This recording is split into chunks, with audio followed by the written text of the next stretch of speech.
it's not a bad thing, right, to ask for what you want. No, absolutely not. How much, like, if you're with a partner and let's be honest, either in bed or just otherwise, how much easier does it make your life if you know what they would like you to deliver?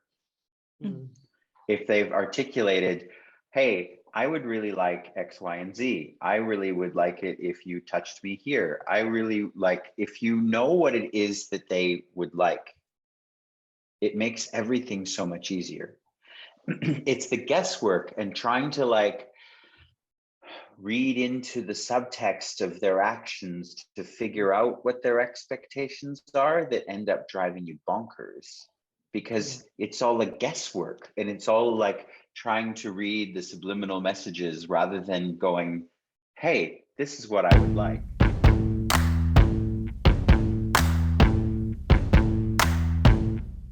Welcome everyone to the Relationship Done Different podcast. I'm one of your hosts, Mr. Christopher Hughes, coming to you from Brisbane, Australia today. And I'm joined by Ms. Justine McKell and Ms. Melanie Mead. And today on the Relationship Done Different podcast, we're talking about the elephant in the room. We're talking about tiptoeing on eggshells. We're talking about the great relief that comes when you're actually willing to say what is for you and ask for what you desire. What I would call having your voice in a relationship.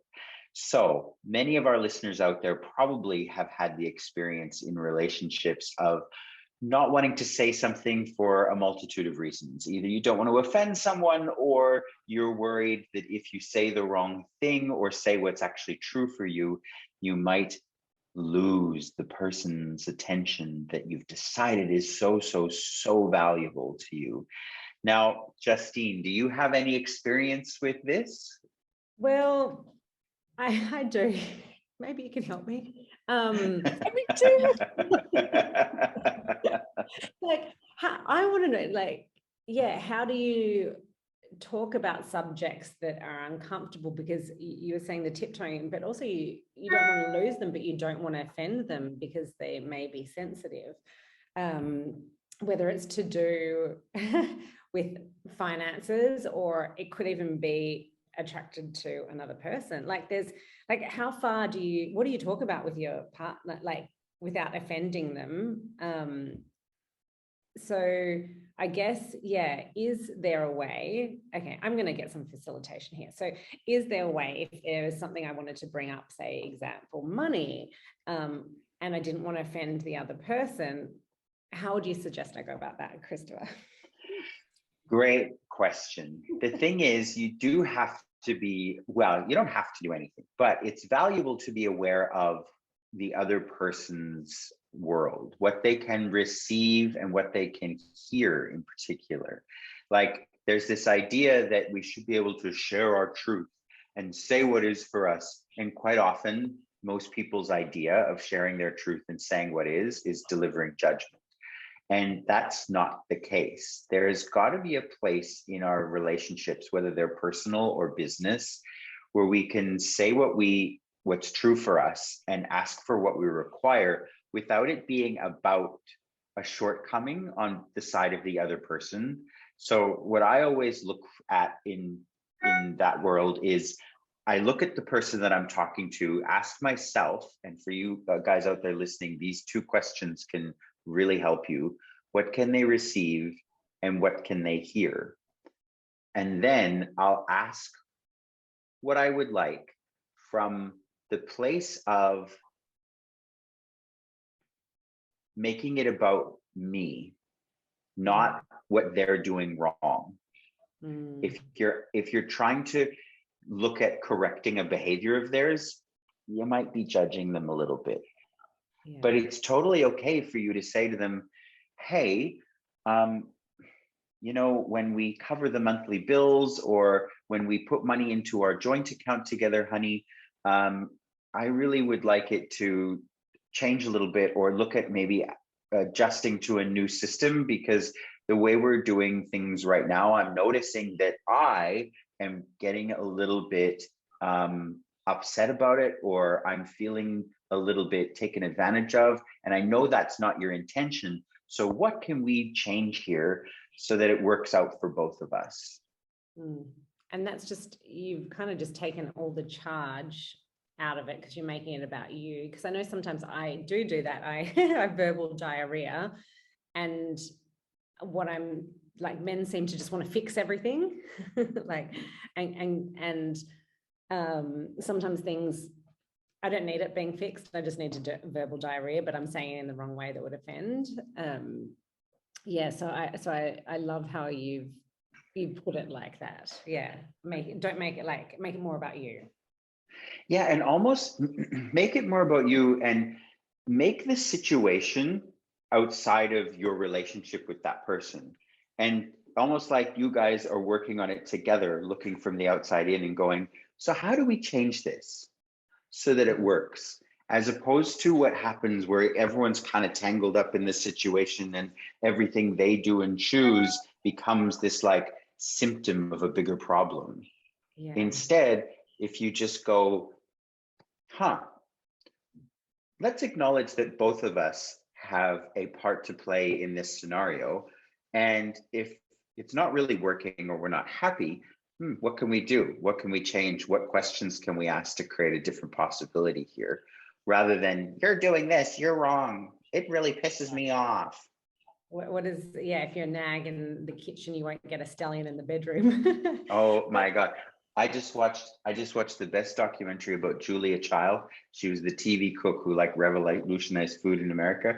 And this was her 3 tips to a great marriage. She said, you need to feed your man, you need to flatter your man, and you need to fuck your man. Those were the 3 things she said created a great relationship. I love that. And you know, the tips you were talking about before, like I was just thinking, it's not just relationships, it's business relationships, it's kids, it's you know, how do you get what you want, and how do you almost be assertive, but so it doesn't offend the other person. Yeah. And I get that too. A lot of the time you're actually dealing with people, not the thing. So in business, you know, it's like you might want to move something in a particular direction, or you have an awareness, but not everyone can always hear it, or, you know, they might only see you in a particular way and maybe think you don't know what you're talking about, or, you know what I mean? And then in relationship too, it's kind of, you know, you're dealing with somebody sometimes that might have a past or a history with a particular type of relationship, so they're reactionary. And so like, it's what I find unusual is really just to step back and realize it's not personal, and actually, like what you're saying, Christopher, is actually use those tools then. Because when you were talking there as well, what showed up too for me was like, you know, a lot of the times, and it shows up for me as well as other people, but what you hear a lot is, you know, when you say step back and have a look and ask questions, and what can they hear and what can they receive, it's like, how do you communicate with somebody without giving yourself up? So if they can't hear what you have to say, or if you know that they're maybe tunnel visioned and you're not going to be able to kind of get in there and have that conversation, what tips do you have to like not feel like you're giving up any part of yourself, but also knowing that maybe you can't necessarily kind of go in deep in the conversation? Great question. Yeah. Do you have something on that, Justine? No, I was just thinking, I've probably gone on another tangent, but I was just thinking of saying in the workplace, like if you wanted to ask your boss for a pay rise, it can really apply to any elephant in the room that you're not addressing. And yeah, I was just thinking about certain situations. And once you've actually talked about it, like this, you know, you're building things up in your head for so long, or you're replaying situations or whatever it is. But once you actually talk about it and get it out, it always turns out better than you think, right? Like it always creates more. That's the whole thing. It's the imaginary reaction we've built up in our head of like what they're going to say, what they're going to do, and what they're going to think about us after we ask for what we actually would like. And it's never what we think. It's always so much easier than that. So it's not a bad thing, right, to ask for what you want? No, absolutely not. How much, like, if you're with a partner and let's be honest, either in bed or just otherwise, how much easier does it make your life if you know what they would like you to deliver? If they've articulated, hey, I would really like X, Y, and Z. I really would like it if you touched me here. I really like, if you know what it is that they would like, it makes everything so much easier. It's the guesswork and trying to like read into the subtext of their actions to figure out what their expectations are that end up driving you bonkers, because it's all like guesswork and it's all like trying to read the subliminal messages rather than going, hey, this is what I would like. And it's actually such a gift to them and you when you're willing to be straightforward about what that is for you. You know, like I was talking to Simone about a business relationship that she has with another friend, and wasn't really working. And I said, well, when you started the relationship, the partnership in business, what did you ask them for? And she said, I told them that what I required was money, contributing financially to the business, and extrapolation, the time that we would have to create together and explore different possibilities and come up with things that we could do. And I said, are you getting either of those things? And she said, no, I'm not. And that's just it. She was really clear about what she desired and required. It wasn't being delivered. So then you either have the conversation and go, hey, this is what I require. I'm noticing that's not occurring. Can you do those things? Are you interested in doing those things, or do we need to reevaluate the situation? Again, the other party is not wrong. It's just, here's what I require. That's not what's occurring. What do we change? Yeah, and that's such a great example. Like, I've never met such a straight shooter, but not in a wrong way, as Simone. And I'd never had that. I've been working with her for the last 10 years. And I am just so grateful when she tells it how it is. But she also delivers this, I wouldn't say it's strong talk, but just straight shooting with kindness. And she knows what she wants and she asks for what she wants. And it's like, I've always just tried to keep the peace or tiptoed around everyone, and like at the expense of myself for really asking for what I want. And I know Access is all about like, you have to ask and ask questions and ask for what you want. And it's for me, it's a hard skill, but I guess, you know, what's the worst they're going to say? As you say in Right Voice, for you give exercises for people to go out there, and I want you to have, what is it, like 4 no's today? Or can you explain that exercise? Yeah, so, and Melanie knows this exercise well because she helped me create a class in Dublin. It's an exercise where, and for all you out there listening, you can do this today. Go out and ask 3 people, 4 people, whatever you choose, for something you know they'll refuse. Go ask for something that you know you'll get a no. And it's incredible what has showed up for people. I actually had a woman do this activity in Buenos Aires, Argentina. She was being really smart and she said, I can show you how easy it is to get a no. I'm going to call my ex-husband. So she called him and she said, when we divorced, you got 3 houses and I got 1. Can I have another house, please? And he said, sure, I think that would be fine. Let's go meet with the lawyers on Monday. Oh my goodness. I know. I was like, mind blown. If Wow. you're willing to ask for things, like what if, for all of you out there, please ask yourself this question. What have you decided you can't ask for that is actually just waiting to be delivered? It's like, it's usually the assumption that you can't ask, that you shouldn't ask, that is stopping you from actually receiving these things that you want. Wow. Wow. You know, like I grew up with the very old-fashioned and English way of taking tea. And you'd go around to someone's house on a Saturday afternoon and you'd sit down and you'd have a cup of tea. And then when you were finished, they would offer you the second cup of tea. And my mother always said, you have to refuse. You must refuse the second cup. And if they say, oh, but I insist, that meant you were welcome to stay. And if they didn't insist on a second cup of tea, that meant piss off, I'm done with you, you're boring. Oh my goodness. Very polite. Very I know, but this is where we live. This is where so many people sit and live. They live by these strange rules and codes of conduct, and we're taught at a young age it is wrong to ask for what we actually would like to have. And truthfully, it's not selfish. It makes everyone's life easier if you're clear about what it is you would like. So how about you, Melanie? Have you had in your like relationship history any like difficulty saying what is for you or asking for something, or like even maybe breaking up with someone and having that awkward conversation? No, I was always good at breaking up with people. That's one thing I could definitely say I was good at.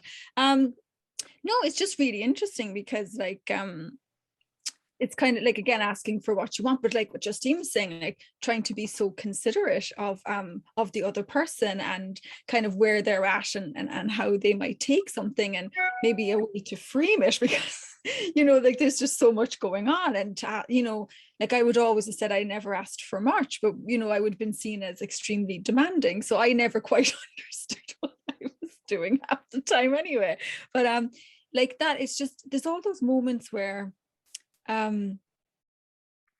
you feel like you've been made wrong for, you know, that, you know, like what you would like, or, you know, what would you like to do, or, you know, where you'd like to go, whatever. So it always kind of confused me. So I never knew, like, what am I doing here? Like, can I do this, or should I, you know, like just be quiet, or, you know, how do I keep the peace? Not that they were like explosive arguments, but you're like the annoyance or the aggravation or whatever.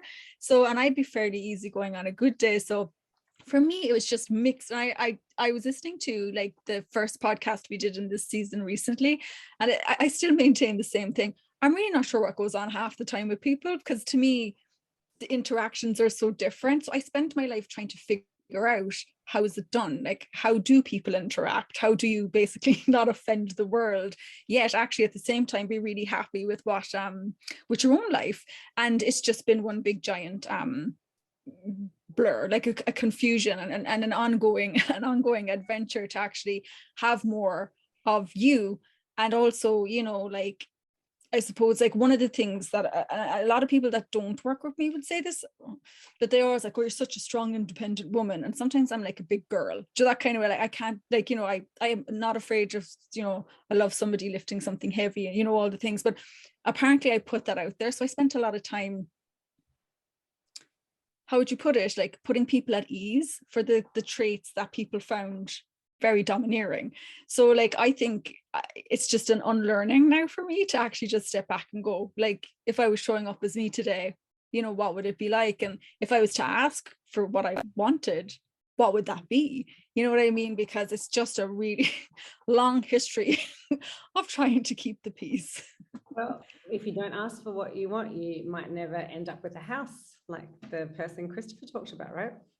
I know, Totally. right? Yeah. Totally. The moral of the story, ask for what you want. But what you just touched on as well, like keep the peace thing, you know, like, and that energy we mentioned when we started this podcast of like tiptoeing on eggshells, like that constant worry that you're going to offend someone if you actually said what was for you, or you're going to hurt their feelings, say, for example. Like conflict and confrontation is something that a lot of people are so adverse to. How about that for you, Justine? Have you had like places in your life where conflict and being willing to have conflict actually created something greater, or is it something you've always been adverse to? It's not something that I would welcome. I'm a peacekeeper always. And yeah, I always try to make people feel better about themselves. So, but to the expense of me. And Gary asked me to do something recently that was so outside my comfort zone, and I didn't think I had the place to be able to do this either, because I didn't want to offend, or if I, you know, it's just really, really digging down and deeper. But I ended up doing it and delivering it in my way, and it was so fine. But the anxiety that came up before it. So I think I've always tried to avoid it. But I think if there's anyone, an example that I've really seen do it well is Simone. And it's always created more. And I'm so grateful for someone being upfront. You really are. It always, if someone asks for their, like, exactly, they never get that rejected. And what's the worst that can happen? Someone says no to you, right? So, I mean, I think I've learned a lot from this podcast too, that to stop pussyfooting around and stop, treading on eggshells. And I think my husband would be more grateful if I just spat it out and said what I want to. So it's to everyone's benefit, really. Well, as you said, so often men and the men in our lives, they want to fix the situation, or if there's an issue, they want to just be able to address it. And if you're able to just say it, speak what is, again, not from judgment and not as an attack or a nagging, it makes everyone's life so much easier. And especially the men in your life. I remember when I first started working with Access Consciousness, and I got really frustrated at one point, and I said to Simone, I'm in all these meetings with all of these different women, and none of them tell me exactly what it is they expect of me. Like, we have these really verbose conversations where we're talking about different things and everyone's brainstorming and extrapolating, and I don't know what you want me to do. Just tell me, what is it that you want me to do? And she was like, oh, that is so helpful. Yes, exactly.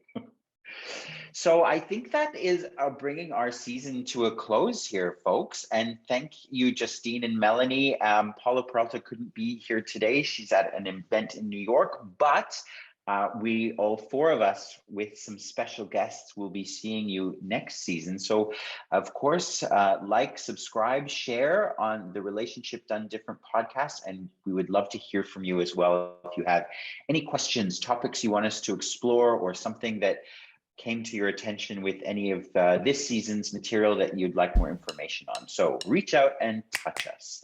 Thank you all for listening. Bye, everybody.